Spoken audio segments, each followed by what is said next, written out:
While planning which video to do next, I took a quick look at the forgotten moons of Jupiter, Amalthea, Himalaya and Thebe. But the truth is, once you take away the 4 giant Galilean moons, our solar system's truly giant planet has a pretty meagre offering of moons. Amalthea, for example, is just 167 kilometers of diameter, and it's the Jovian world's next largest moon after the Galilean moons, and not even large enough to be spherical. Uranus, by contrast, does not contain any truly giant moons, but that's where the mediocre offering ends. The Uranian system contains 5 huge moons, all of which dwarf anything else Jupiter has to offer. Hi everyone, Vega here, and in today's video we return to our solar system series, and indeed the beautiful and mysterious blue-green world that is Uranus, and its massively underrated, mysterious Shakespearian moons. So let's get to it. As we know, the Voyager 2 probe reached Uranus at the end of the year 1986, and since then we have failed over and over again to return. A number of missions to Uranus have been proposed over the years, but all have been overlooked for other, designated more important missions. For example, in 2011, the United States National Research Council recommended a Uranus orbiter and probe as the 3rd priority for a NASA flagship mission. The mission was considered to be lower priority than future missions to Mars and the Jovian system, which would later become Mars 2020 and Europa Clipper. In 2013, it was also proposed to use an electric sail to send an atmospheric entry probe into Uranus. And in 2015, NASA announced that it had begun a feasibility study into the possibility of orbital missions to Uranus and Neptune. I don't think it's any secret on this channel that our view is that Uranus, much like its sister Neptune, must be revisited. We mentioned in Titania, Beauty of the Uranian System, that Titania is actually the 8th largest moon in the solar system, and indeed has a seasonally relatively thick exosphere. Don't forget to check out that old yet relevant video for more information on that beautiful moon. 3 of the other Shakespearian moons that make up the famous 5, Oberon, Umbriel and Ariel, all rank highly, and indeed, if we take the top 14 ranked moons, the Uranian system contains more than Saturn and rivals Jupiter. Miranda, although somewhat smaller than the other 3, also makes it into the top 20, and means that Uranus has more top 20 ranked moons than Jupiter. Miranda harbours Veron Rupes, which is the largest known cliff in the solar system at 20 kilometers high. With little surface gravity, we could indeed jump off this cliff with little to worry about other than a slow, gentle descent towards the lower surface. Oberon, meanwhile, king of the fairies in the Shakespearian tales, is the next largest moon after Titania, and 9th most massive in the solar system. Oberon is, in fact, the reddest amongst the major Uranian moons. Its trailing and leading hemispheres are asymmetrical, and the latter is much redder than the former because it contains more dark red material.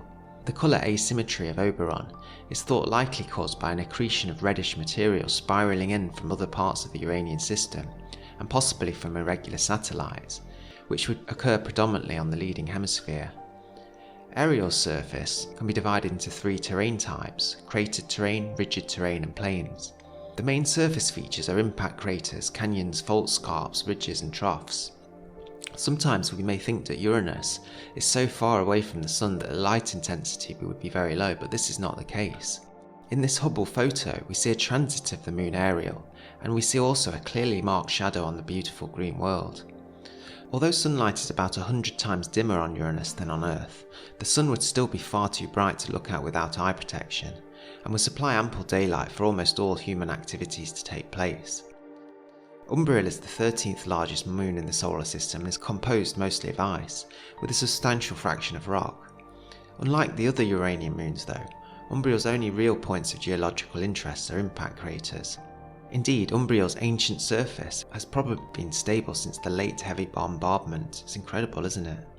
Now, all these moons are very interesting, and it seems to me these days on YouTube we see many videos that promise so much, but often end up delivering somewhat less, or sometimes can even be completely unrelated to the thumbnails or descriptions. So why should we go back to Uranus? Well, with 5 large moons, all with low gravity, radiation belts at Uranus were found to be of an intensity similar to those at Saturn. Jupiter, on the other hand, has supercharged magnetic fields, and it makes life on the inner 3 Galilean moons almost impossible, and any trips out on the surface would have to be kept to a minimum, especially on Io or even Europa. Saturn also, as we know, emits less radiation, and Titan possibly alongside the lost moons of Rhea and Iapetus, potentially more hospitable worlds.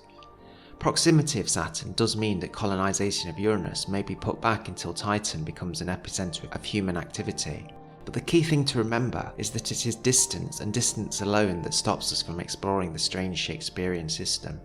If in a theoretical universe we were in orbit around a giant planet like Uranus, and we remained inside our star's habitable zone, is it beyond the realms of imagination to think that if society ran on similar timescales to our own planet Earth, that we would not have bases on Titania, Oberon, Umbriel, Ariel and Miranda within the next 50 years?